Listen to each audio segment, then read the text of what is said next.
Yo, what's going on? It's Amar here. Welcome back to the channel. Today, I'm going to be answering a question that I get pretty often, and that's what's in my camera bag.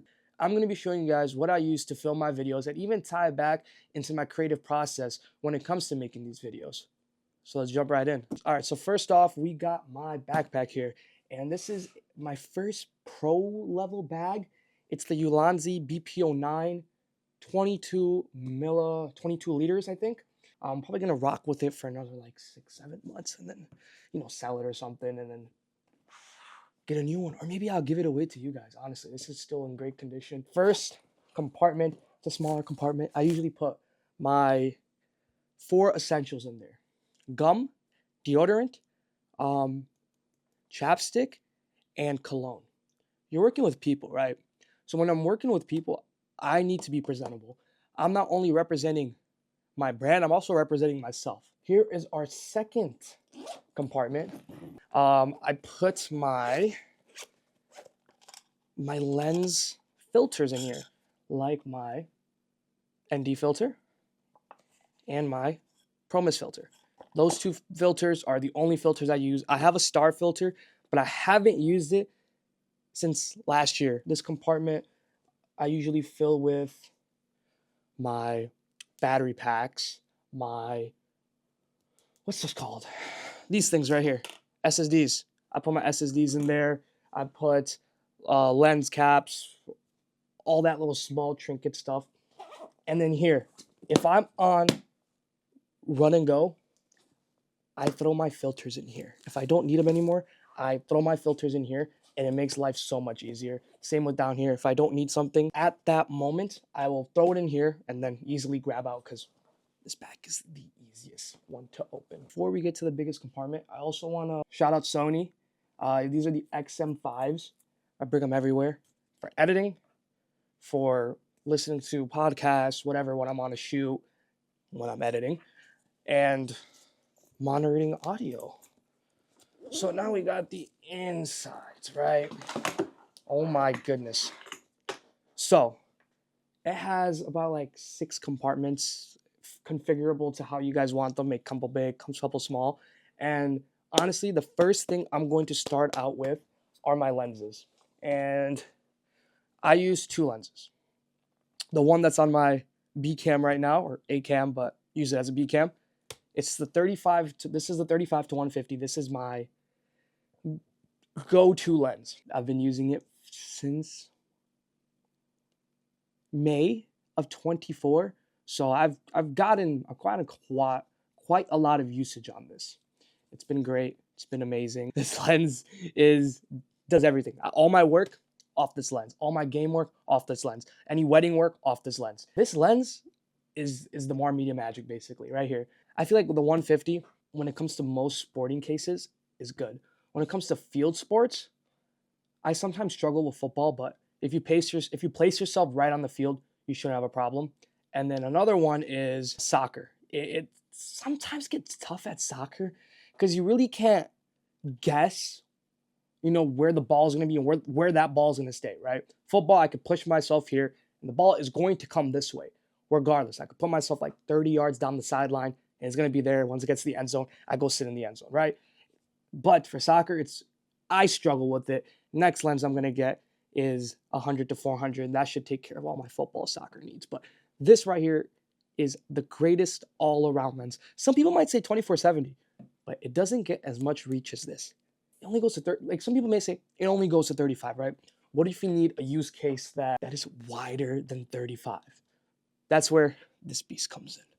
It's the 1635 Sony GM1. Kid you not, when I first got this lens, I barely used it. I mean, I use it for pre-game, YouTube, shorts, talking headshots. It's perfect for a wide view. But at the same time, I didn't find any use case out of pre-game and these type of headshots. But how often do you need a 16? I actually did a shoot a couple days ago, or let's say last week around this time, and it was like a medical society shoot, and they had like a convention going on. People came, banquet hall type of stuff, and I needed my far lens to get a talking head shot of the person talking, because the guy who was doing the audio visual, he also had a live stream cam, which is pointed all the way back. Because I'm not gonna go straight to the middle of the dance floor or the floor, right, and put my camera there and it gets in the live stream view so people in the back can see from the live stream, right? My main workhorse camera the whole time, while the other cam was with 35-150. And I got to learn with this lens so much. Oh my goodness, I got to learn with this lens so much and really find workarounds for the 16-35, ratio. I loved it, and I'm probably gonna start using this lens just a tad bit more just because of that shoe. Next, we have audio. When it comes to audio, I use these DJI mics, DJI Mic 2s. They're great. Honestly, this is hands down the best lav mics I've used. I've tried the Rode ones; those are really clunky. I've tried the DJI ones; those are good too. For when it came out, it was really good. But these, their noise cancellation and their what is it called? 64-bit, 32-bit float. Oh my gosh, there's no peaking. There's no peaking on these. There is literally no peaking on these. I also have a mic that's on my camera, which is a shotgun mic. I'll get to that when I show my camera because it's already on the camera itself, right? And right now, this was probably the worst time to make this video because I'm a cluster, right? I'm a cluster. So batteries, right? Extra batteries. Although when I get to my camera, I'll show you why I don't use these batteries too often. They're usually for my B cam. I'm running like three batteries out of one camera, which is golden. And this also holds SDs. Actually broke off. It did hold SDs, and it was honestly terrible. It broke one of my SDs. So do not put your SDs if you ever get this newer battery pack, right? And then funny story about this guy, Belkin. When I first started, it was May May after I first started. So it's been like 5 months in. I went to shoot when I still had my ZV-E10. That was my first ever camera. I went to that shoot and I didn't charge any of my batteries. So I had to go to Walgreens, pick this up, and use this as a makeshift V-mount battery for the whole, for the whole shoot. And it's not like I was getting paid for that shoot. I was just trying to get my name out there into the AAU world. And I'm never getting rid of that just because of that story, right? So I used to use this SD card reader when I was still using PC and my MacBook Air. But I don't use PC to edit, nor do I use my MacBook Air. And that's where, when you look at the bag, this max, I think it can hold a 16-inch. I'd like to think, because here, this is what I got.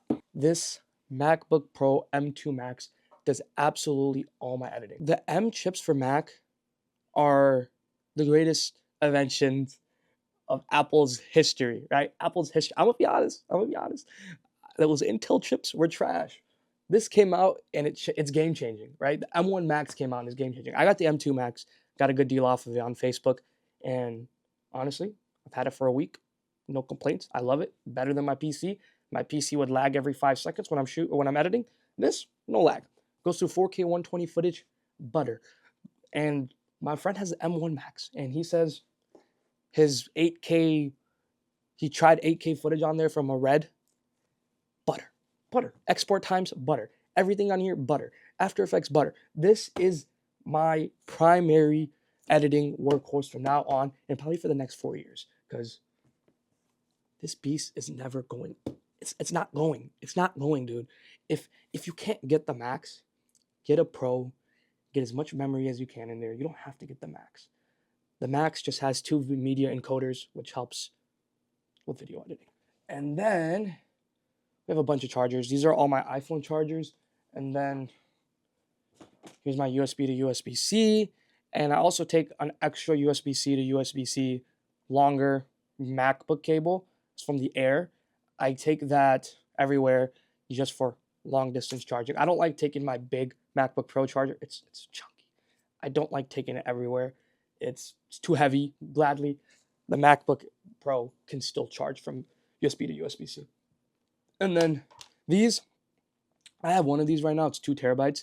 And then I have a 6 terabyte hard drive in my PC still. And that's where I store a majority of my done files. I'm done with the edit. I'm done with everything. Throw it in there, mass storage. This is all the stuff that I still have to edit, which stays on here. Don't worry, it's backed up to the hard drive. Next case, business cards, right? At the end of the day, when you're doing shoots, not everyone's gonna find you on Instagram, right?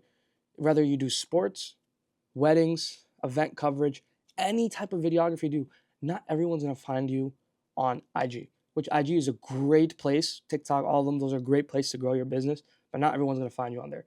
So you got business cards made. Here's Marmedia ones, and then here is my other businesses, which is Exonimo Productions. Shout out Exonimo Productions.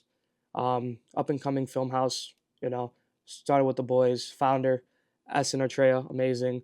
Another one of my buddies, Zohaib Khan, amazing. Those guys are amazing. And we got together, refounded, or Essen founded it, and then we rebatted back to life in 2024. 2025 will be a big year, and stay tuned for content with them as well. Honestly, give them a follow. If you're not following Exonimo Productions, what are you doing, buddy?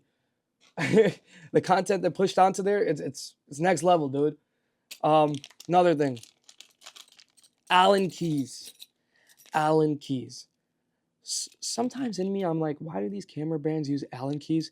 But I also think about, I don't want to carry on a screwdriver. Now for the part y'all all came for. It's stuck on my headphones. First, we're going to start out with the main powerhouse, the FX3.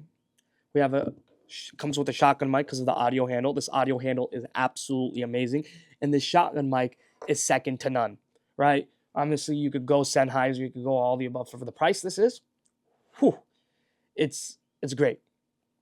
Basically, I had a Rode mic before, like a regular shotgun mic with an auxiliary. It was amazing, but this one right here, it picks up clear audio in a basketball gym, right? Like, it picks up clear audio in a basketball. I'm going to drop some video of it at the Windy City Bulls. Y'all tell me how it sounds. Give me that shit, shoot. Give me that shit, shoot.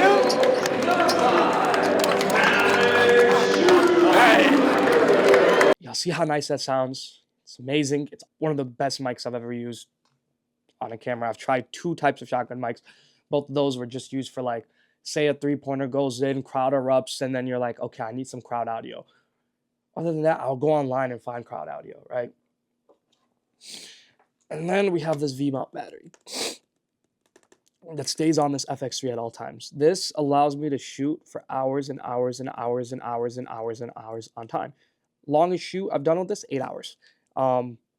Any more than 8 hours, bro, get another V-mount battery. 16 hours of shooting. Great. They're like $80. Amazing. So we have a monitor. Funny thing about this monitor, I got it a month after I started, and I've been sticking with this monitor ever since.